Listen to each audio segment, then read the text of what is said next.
আসসালামু আলাইকুম রহমতুল্লাহ। প্রিয় অষ্টম শ্রেণীর শিক্ষার্থীরা, ইতোমধ্যে তোমাদের অর্ধবার্ষিক পরীক্ষার কিন্তু রেজাল্ট হয়ে গেছে। সামনে তোমাদের জন্য রয়েছে বার্ষিক পরীক্ষা, এবং তোমরা যারা প্রথম শ্রেণীর শিক্ষার্থী রয়েছো বা প্রথম সারির দিকের শিক্ষার্থী আছো, তাদের জন্য কিন্তু রয়েছে একই সাথে বার্ষিক পরীক্ষা এবং বৃত্তি পরীক্ষা। তো এই বার্ষিক পরীক্ষা এবং বৃত্তি পরীক্ষা উভয়টাতেই যে প্যাসেজটা অত্যন্ত গুরুত্বপূর্ণ, আজকের ভিডিওতে আলোচনা করব এমন একটি প্যাসেজ যেটি উভয় জায়গায় আসলে তোমাদের কাজে লাগবে। তো আজকে কথা বলছি ইউনিট 7 অকুপেশন অ্যাট রিস্ক, অর্থাৎ তোমাদের টেক্সট বইয়ে যেটা ৮০ পৃষ্ঠায় পাবা এমন একটি গুরুত্বপূর্ণ প্যাসেজ নিয়ে আজকে কথা বলতে যাচ্ছি। দেখো, ইউনিট 7 অকুপেশনস অ্যাট রিস্ক, অর্থাৎ ঝুঁকির মধ্যে রয়েছে এমন পেশাসমূহ নিয়ে এই ইউনিটটি সাজানো হয়েছে। এই ইউনিটের প্রত্যেকটা প্যাসেজই আসলে অত্যন্ত গুরুত্বপূর্ণ, যেটা ফাইনাল পরীক্ষা এবং বৃত্তি পরীক্ষা আসতে পারে। তার মধ্যে আজকে প্রথম যে লেসনটা রয়েছে পার্লস, পার্লস অ্যান্ড পার্লস, মুক্তা, মুক্তা এবং মুক্তা, এখানে কিওয়ার্ডসগুলো দেওয়া আছে। সেই কিওয়ার্ডসগুলোর বাংলা অর্থ সহ আমরা নিচের যে read the text and answer the questions that follow, এই থাউজেন্ডস অফ ইয়ার্স এগো, এই প্যাসেজটি আসলে প্রতিটি শব্দের অর্থ সহ পুরো প্যাসেজটি সহজ বাংলায় বুঝিয়ে দেওয়ার চেষ্টা করব। তো চলো আমরা কথা না বাড়িয়ে মূল আলোচনায় চলে যাচ্ছি। প্রথমেই টেক্সটে থাকা কিওয়ার্ডসগুলো, গুরুত্বপূর্ণ শব্দার্থগুলো দেখে নিচ্ছি। মাইথোলজি মানে হচ্ছে পৌরাণিক কাহিনী বা রূপকথা। অ্যানশিয়েন্ট মানে হচ্ছে প্রাচীন। ডিজলভড মানে হচ্ছে দ্রবীভূত বা গলিত এমন। স্ট্যাটাস মানে হচ্ছে সামাজিক মর্যাদা বা অবস্থান। আনপ্যারালড মানে হচ্ছে অতুলনীয়। অ্যাসোসিয়েশন অর্থাৎ সংযোগ বা অনুষঙ্গ। ডেলিকেট মানে সূক্ষ্ম বা কোমল।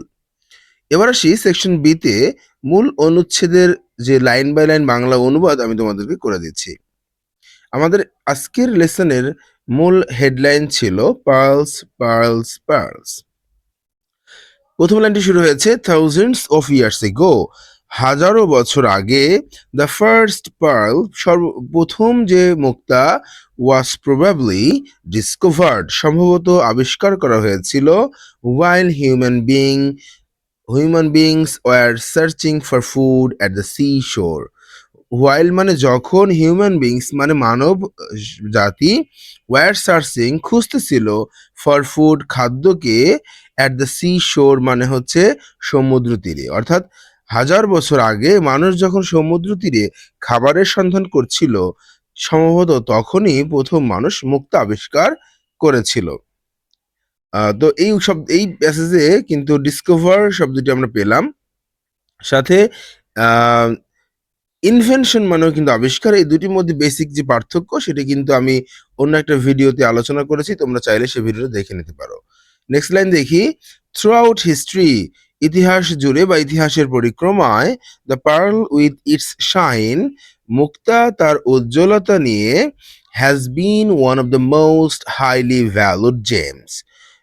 ইটস শাইন মানে উজ্জ্বলতা, হ্যাজ বিন হয়েছে, ওয়ান অফ দ্য মোস্ট অন্যতম সেরা, হাইলি মানে সর্বোচ্চ বা সবচেয়ে বেশি, ভ্যালুড জেমস অর্থাৎ মূল্যবান রত্ন হিসেবে কি হয়েছে, অন্যতম সেরা মূল্যবান রত্নগুলোর একটি হিসেবে আসলে বিবেচিত হয়ে আসছে।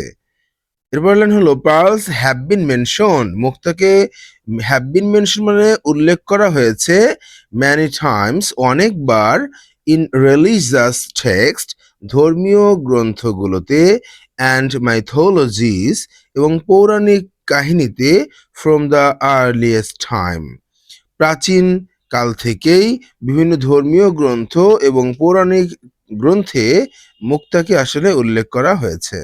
দ্য অ্যানশিয়েন্ট ইজিপশিয়ানস, প্রাচীন মিশরীয়রা, ভ্যালুড পার্লস মুক্তাকে মূল্যায়িত করত বা মূল্য দিত, সো মাচ দ্যাট এতই বেশি যে, they were buried with them.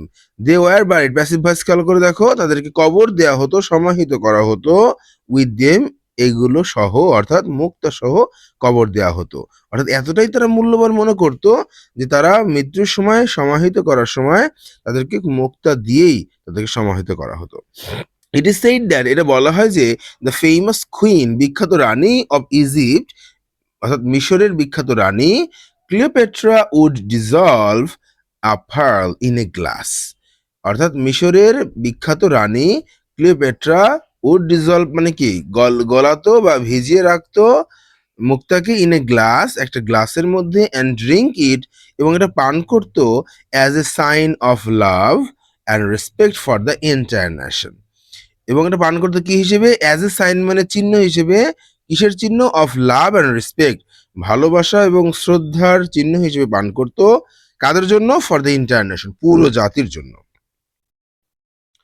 The Greeks thought of pearls, গ্রিকরা বা মুক্তাকে ভাবতো as a sign of wealth and social position, অর্থাৎ তারা মুক্তাকে সম্পদ এবং সোশ্যাল পজিশন মানে হলো সামাজিক অবস্থানের প্রতীক হিসেবে তারা কি করতো? মনে করতো বা ভাবতো।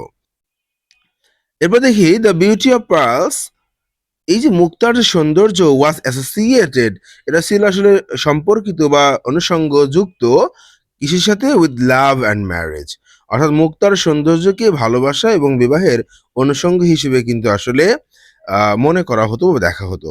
ইন অ্যানশিয়েন্ট রোম, প্রাচীন রোমে পার্লস ওয়ার কনসিডার্ড, মুক্তাকে বিবেচনা করা হতো the greatest sign of wealth, সবচেয়ে বড় চিহ্ন হিসেবে। কিসের? Sign of wealth and social status, অর্থাৎ সামাজিক মর্যাদা এবং ধন সম্পদের প্রতীক হিসেবে কিন্তু আসলে বিবেচনা করা হতো। দ্যাট মিনস প্রিয় শিক্ষার্থীরা, আমরা দেখতে পাচ্ছি যে রোম বলো, গ্রিক বলো কিংবা মিশর বলো, এই সকল শহরগুলোতে বা সভ্যতায় মূলত মুক্তাকে একটি বড়, বড় সম্পদ বা যাদের কাছে মুক্তা থাকতো তাদেরকে অন্যতম সেরা মানুষ হিসেবে বা সামাজিক মর্যাদা সম্পন্ন মানুষ হিসেবে বিবেচনা করা হতো। এই হচ্ছে মূলত, অর্থাৎ মুক্তা যে কতটা গুরুত্বপূর্ণ, আ এই এইটি কিন্তু আসলে ইতিহাসের ঘটনার মধ্য দিয়ে তোমাদেরকে বোঝানোর চেষ্টা করা হচ্ছে। তো আসলে কাহিনী কি? আসলে ঘটনা হচ্ছে যে এই যে এখন মুক্তার কথা বলছে, কিন্তু পরবর্তী প্যাসেজ গুলোতে আমরা পাবো যারা এই মুক্তাগুলো কালেক্ট করে তারা কিন্তু আজকে কি হচ্ছে? এই পেশা থেকে দিন, দিন ভাবে হারিয়ে যাচ্ছে। সেটি বোঝানোর জন্য আসলে মুক্তা দিয়ে আমাদের ইউনিট 7 কে শুরু করা হয়েছে। তো আমরা নেক্সট লাইন একটু দেখে আসি। অ্যাট দ্যাট টাইম, সে সময় the young women of Nobel families, অর্থাৎ তরুণী নারীরা বা যুবতী নারীরা সে সময়ে সম্ভ্রান্ত পরিবার, কাদেরকে? অফ নোবেল ফ্যামিলিজ মানে কি?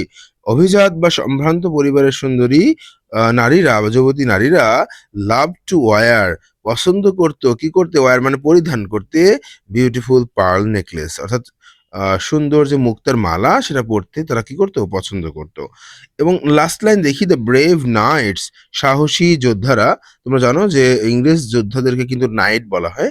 তো এজন্যই বলা হচ্ছে দ্য ব্রেভ নাইটস, সাহসী যোদ্ধারা ইউজ টু ওয়ার, জেনারেলি তারা পরিধান করতো দেম, ওই মুক্তার মালাগুলোকে। দেম বলতে কাদেরকে? মুক্তার মালাগুলোকে।